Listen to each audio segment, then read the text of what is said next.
नमस्कार दोस्तों, स्वागत है आपका हमारे चैनल में। आज हम लोग क्लास टेंथ और क्लास टेंथ का चैप्टर 1 ये हमारा भूगोल है और भूगोल चैप्टर का नाम है संसाधन विकास। इसे हम रिसोर्स एंड डेवलपमेंट बोलते हैं। अगर आप क्लास टेंथ में पढ़ रहे हैं तो यह वीडियो आपके लिए बहुत ही इंपॉर्टेंट है। अगर आप हिंदी मीडियम में पढ़ रहे हैं तो भी ये वीडियो आपके लिए बहुत ही इंपॉर्टेंट है, क्योंकि यहाँ लाइन बाय लाइन और बहुत ही अच्छे आसान भाषा में ईजी तरीके से बताया जा रहा है। यहाँ पे हम लोग संसाधन और विकास का चैप्टर, आज हमारा पार्ट जो होगा वो 7 होगा। हम क्योंकि 1 से 6 तक पढ़ा चुके हैं। अगर आप 1 से लेकर 6 तक नहीं देखें तो आप अवश्य देखें। ये आपके बोर्ड एग्जाम के लिए और आपके नॉलेज के लिए बहुत ही इंपॉर्टेंट है। अगर आप क्लास 10th में पढ़ रहे हैं और आपका बोर्ड एग्जाम है तो यह वीडियो आपको बहुत हेल्प करेगा। अगर इस चैप्टर से क्वेश्चन आते हैं तो आपका डेफिनेटली जो है सही होगा। तो इस प्रकार से आज हमारा लास्ट वीडियो, आज में देखेंगे मृदा अपरदन क्या होता है। इसे सॉइल इरोजन बोलते हैं। तो आज हम लोग देखेंगे सॉइल इरोजन यानी कि मृदा अपरदन क्या है और इसके बचाने यानी कि संरक्षण कंजर्वेशन के उपाय क्या है। तो इस टॉपिक को कंप्लीट करेंगे। आज हमारा ये चैप्टर कंप्लीट होगा। इसके बाद हम लोग सेकंड चैप्टर स्टार्ट करेंगे बहुत ही जल्द।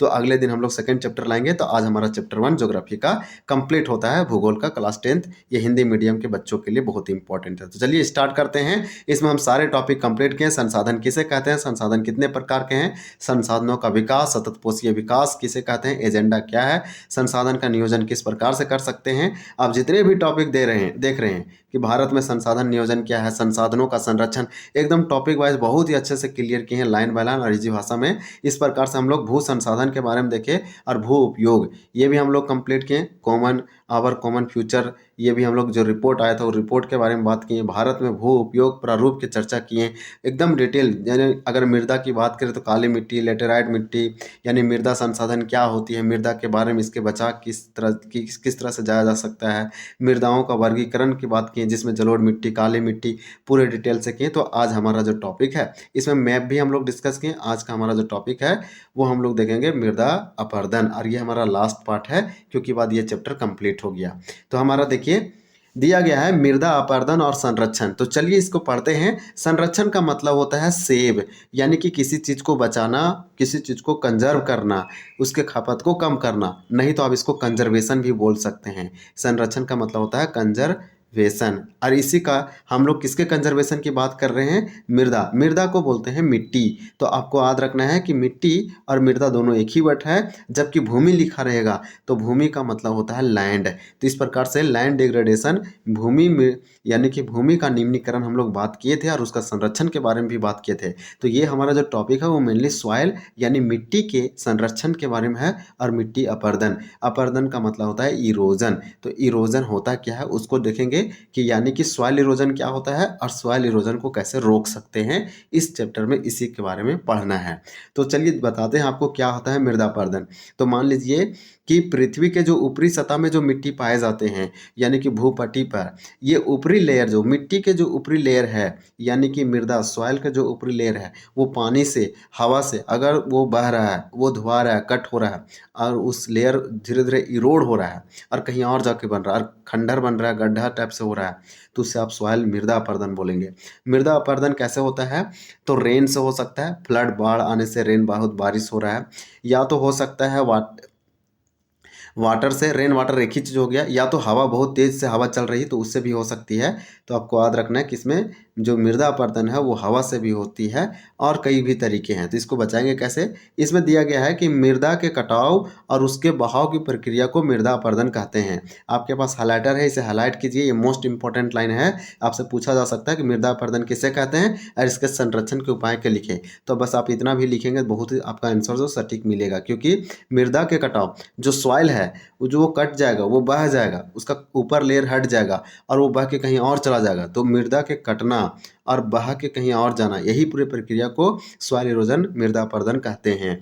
फिर बताया कि मृदा के बनने और अपरदन की क्रियाएं आमतौर पर साथ साथ चलती है। यानी एक साइड मृदा बन रही है तो एक साइड मृदा इरोजन हो रही है, इरोड हो रही है, यानी कि इसका इरोजन हो रहा है। ये दोनों एक साथ प्रक्रिया होने वाली घटनाएं हैं और दोनों में संतुलन होता है। तो दोनों में संतुलन होता है, दैट मीन्स बैलेंस होता है। अब ये बता रहा है कि परंतु आज के समय में क्या हो रहा है, मानवीय क्रियाकलापों, परंतु मानव क्रियाकलाप का मतलब, मानव का मतलब ह्यूमन हो गया और क्रियाकलाप, क्रिया का मतलब एक्टिविटी। तो जो हम लोग का एक्टिविटी, जो हम लोग की गतिविधियां हैं, ये मानव एक्टिविटी है। जैसे पेड़ों को काटना, वनोन्मूलन को बोलते हैं डिफोरेस्टेशन। तो डिफोरेस्टेशन क्या होता है? जंगलों को काटना, वनों को काटना, उसी को वनोन्मूलन कहते हैं। तो इस प्रकार से अति पशुचारण, अति का मतलब ओवर, अधिक से अधिक, और पशुचारण का मतलब ग्रेजिंग। तो ओवर ग्रेजिंग होगा यानी अति पशुचारण, अधिक जानवरों के द्वारा घासों को चराया जाएगा, तो भी वहाँ पे मृदा अपरदन, सॉइल इरोजन। निर्माण, कुछ कंस्ट्रक्शन हो रहा है, खनन माइनिंग, गड्ढा खोदा जा रहा है खनिज के लिए, मिनरल के लिए, पेट्रोलियम के लिए इत्यादि से कई बार यह संतुलन भंग हो जाता है। यानी कि यह संतुलन किस प्रकार से भंग हो गया? क्योंकि हम देखें कि मृदा का कटना, बहाना और मृदा का बनना दोनों एक साथ हो रहा है, लेकिन मानवीय क्रियाकलाप के कारण क्या हुआ? ये बिगड़ गया, ये डिस्टर्ब हो गया। और इसी के कारण क्या हुआ कि प्राकृतिक तत्व जो है, प्राकृतिक तत्व कौन कौन है? पवन, ये सब प्राकृतिक चीज़ है, इसलिए प्राकृतिक तत्व लिखा। तत्व का मतलब एलिमेंट होता है और प्राकृतिक मतलब नेचुरल। तो कौन कौन ऐसे नेचुरल एलिमेंट है?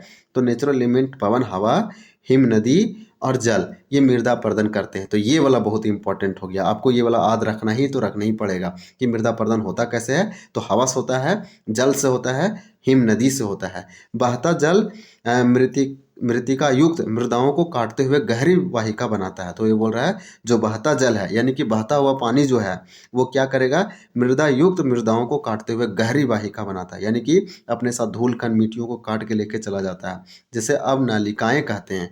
तो अब नलिकाएं क्या है? सिंपल आप समझिए कि जो बह रहा है पानी, बहुत तेजी से बह रहा है और बहुत एक तरह से बाढ़ आया हुआ है पानियों का, तो मृतिका युक्त मृदाओं को काटते हुए कहाँ लेके चला जाएगा? गहरी वाहिकाएं बनाएगा, जिसे हम क्या बोलेंगे? तो अब नलिकाएं कहते हैं। ऐसी भूमि जोतने योग्य नहीं होती है। और खेती, ये बोल रहा है कि उत्खात भूमि, यानी कि उत्खात भूमि का मतलब होगा बैड। अब चलिए आगे देखते हैं कि क्या दिया गया है। तो इस प्रकार से देखिए यहाँ पे हो रहा है, इस चित्र को आपको दिखाएंगे हम। इस प्रकार से बोल रहा है कि लैंड कहते हैं। चंबल बेसिन में ऐसी भूमि को खंडहर यानी रिवाइन भूमि कहा जाता है। तो देखिए चंबल बेसिन जो है, तो चंबल नदी के आसपास चंबल बेसिन बना है। तो चंबल नदी ये भारत की एक नदी है, चंबल बेसिन मध्य प्रदेश में आपको मिलेगा। तो चंबल बेसिन जो है वो ऐसी भूमि को यानी खड्डा यानी कि रेवाइन भूमि कहा जाता है। कई बार जल जो है से विस्तृत क्षेत्र को ढके हुए ढाल के साथ नीचे की ओर बहता है। ऐसी स्थिति में इस क्षेत्र की ऊपरी मृदा घुलकर जल के साथ बह जाती है। तो देखिए जल क्या कर रहा है? अपने साथ मिट्टी को काट के बहा के लेके चला जा रहा है। इसे चादर अपरदन यानी सीट इरोजन कहा जाता है। तो देखिए सीट और इरोजन क्या होता है? आपको इरोजन के प्रकार के बारे में बता रहा है। इरोजन का मतलब हो गया अपरदन, और यहाँ किस प्रकार के अपरदन बात किया जा रहा है? तो चादर यानी कि सीट। तो यहाँ पे आपको बताया किसके बारे में? तो अपरदन के दूसरा प्रकार चादर अपरदन, कि चादर अपरदन क्या होता है। तो चादर अपरदन क्या होता है इसको समझिए एक लाइन में। ऐसी स्थिति में क्या होता है? इस क्षेत्र के ऊपरी मृदा, जो ऊपरी की मिट्टी है वो घुल गया पानी के साथ और वो बह जाता है। इसे ही चादर या सीट इरोजन कहा जाता है। पवन द्वारा मैदान अथवा बालू ढालू क्षेत्र में मृदा को उड़ा ले जाने की प्रक्रिया को पवन अपरदन कहते हैं। क्योंकि ये पवन से हुआ इसलिए पवन अपरदन कहलाएगा। और ये कहाँ होगा? हवा के द्वारा होगा, और मैदानी क्षेत्रों में होगा और ढालू क्षेत्र में होगा। तो ढालू या ढाल क्षेत्र में और मैदानी क्षेत्र में पवन के द्वारा मिट्टी को एक जगह से उड़ा के कहीं और लेके जाएगा, और इस पूरी प्रक्रिया को पवन अपरदन कहते हैं। तो ये अपरदन के प्रकार होते हैं, चादर अपरदन, पवन अपरदन। हवा के द्वारा होगा, पवन के द्वारा तो पवन अपरदन, चादर सीट के साथ होगा। कृषि के गलत तरीकों से भी मृदा अपरदन होता है। तो कृषि के गलत तरीकों से मृदा अपरदन होता है। गलत ढंग से हल जोत चलाने, जैसे ढाल पर ऊपर से नीचे की ओर हल चलाने से वाहिकाएं बन जाती है, जिसके अंदर से बहता पानी आसानी से मृदा का कटाव करता है। गया कि ढाल वाली भूमि पर समोच्च रेखाओं के समांतर हल चलाने से ढाल के साथ जल बहाव की गति घटती है। तो ढाल वाली भूमि पर आपको बोल रहा है कि समोच्च रेखाओं, ये वर्ड आप देखिए, ये बहुत इंपॉर्टेंट है क्योंकि ये सॉइल इरोजन को रोकता है। तो बोल रहा है ढाल वाली भूमि पर समोच्च रेखाओं के समांतर हल चलाने से क्या होगा? ढाल के साथ जल बहाव को गति को घटाती या रोकती है। अब नलिकाएं क्या है? अपरदन है। ये अपरदन किस प्रकार से हुआ है? और ये दरार आया है और धीरे धीरे मट्टियों को बहा के लेके चला जाएगा, इसका बड़ा रूप आ जाएगा। तो यहाँ देखिए मट्टी जो है साथ में ही लेके चला जा रहा है। यहाँ पे आपको दिख रहा होगा सैंड टाइप से, ये सॉइल है। ये बोल रहा है अब नलिका अपरदन का फोटो दिया गया है। एक हमारा और पिक्चर दिया गया था जिसे चलिए आपको हम दिखाते हैं कि कौन सा था। ये वाला देखिए, ये हमारा मृदा अपर्दन का फोटो दिया गया है कि किस प्रकार से सॉइल इरोजन धीरे धीरे मिट्टियों को अपने साथ पानी जो है से बहा के कटा के लेके जा रहा है। ह्यूमस वाला जो मेन पोर्शन वाला होता है जिसमें मिनरल खनिज पाए जाते हैं, वही वाला इसमें बहा के लेके चला जाता है। तो इसमें क्या होता है, सॉइल इरोजन, मृदा अपर्दन, उसको देखिए, इसको कैसे बचा सकते हैं ये भी हम लोग समझ पाए। आपको इसमें यह भी समझना है कि मृदा अपर्दन और संरक्षण है वो सॉइल के ऊपरी लेयर हवा के द्वारा, पानी के द्वारा वो बह के कहीं और चला जाता है। ऊपरी लेयर कटाव के ही सॉइल इरोजन कहते हैं। और हम लोग पढ़े शीट अपर्दन यानी चादर अपर्दन और पवन अपर्दन क्या होता है और इसके बचाने के तरीके। इस प्रकार से चलिए नेक्स्ट देखते हैं कि क्या दिया गया है। और नेक्स्ट में हमारा दिया गया है कि इसे समोच्च जुताई यानी काउंटर प्लॉगिंग कहा जाता है। तो देखिए, समोच्च जुताई से क्या हुआ, सॉइल इरोजन रुका, सॉइल इरोजन को रोक सकते हैं, यानी कि हम प्रिवेंट कर सकते हैं। तो ये बोल रहा है कि जो सॉइल इरोजन या मृदा अपर्दन है उसे रोकने का एक तरीका है काउंटर प्लॉगिंग, समोच्च जुताई। इसलिए हम बोले कि समोच्च वर्ड इंपॉर्टेंट है, इसे आप हाईलाइट करके रखें। आपसे पूछा जाएगा कि कैसे कैसे बचा सकते हैं, यानी कि कौन सा ऐसी विधि है जिससे हम मृदा अपर्दन का कंजर्व कर सकते हैं, संरक्षण कर सकते हैं। तो समोच्च जुताई करके हम पहाड़ी क्षेत्रों में ये किया जाता है। ये जम्मू कश्मीर, लद्दाख, उत्तराखंड में देखने को मिलेगा। ढाल वाली भूमि पर सोपान बनाए जा सकते हैं। तो ढाल वाली भूमि पर क्या बनाए जा सकते हैं, सोपान बनाए जा सकते हैं। और सोपान बोल रहा है कृषि अपर्दन को नियंत्रित करती है। जो सोपान है वो कृषि अपर्दन को क्या करती है, यानी कि सोपान कृषि एक प्रकार का ऐसा कृषि है जो अपर्दन को कम करती है। इसलिए समोच्च जुताई बहुत इंपॉर्टेंट है, क्योंकि ढाल वाली भूमि में समोच्च जुताई की जा सकती है और समोच्च जुताई बहुत अच्छी है। और सोपान भी बहुत इंपॉर्टेंट है ढाल वाली भूमि में। तो समोच्च जुताई और सोपान दोनों मिल के अपर्दन को बहुत अच्छा से रोकता है और ये पहाड़ी क्षेत्रों में रोकता है। पश्चिमी और मध्य हिमालय में आप जाएंगे तो सोपान और सीढ़ीदार कृषि देखने को मिलेगा। इसका काफ़ी विकसित हुआ है। बड़े खेतों को पट्टियों में बांटा जाता है, यानी बड़े बड़े खेतों को हम पट्टी में बांटते हैं, डिवाइड करते हैं।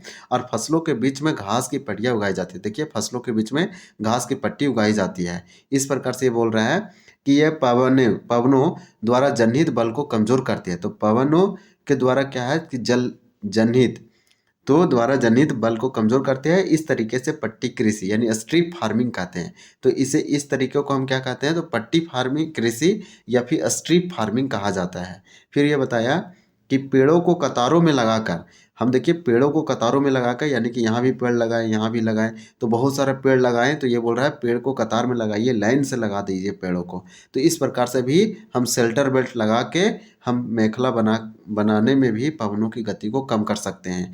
यानी पवन से ही सॉइल मृदा अपर्दन होता है। तो पवन को आपको रोकना है, एक पवन एक पानी। तो ये बोलता है कि पवनों द्वारा जनहित जो जनहित बल है उसको कमजोर करती है। इस तरीकों को पट्टी कृषि या स्ट्रिप फार्मिंग कहते हैं। फिर बताया कि पेड़ों को कतार में लगाइए और रक्षक बनाइए, यानी शेल्टर बेल्ट बनाइए। और शेल्टर बेल्ट बनने की ये मेखला बनाएंगे तो पवनों की गति को कम होगा, तो मृदा अपर्दन भी कम होगा। रक्षक पट्टियों का पश्चिम भारत में रेत के टीलों के स्थायीकरण में महत्वपूर्ण योगदान दे रहा है। तो इस प्रकार से हम लोग समझ पाए कि सॉइल इरोजन क्या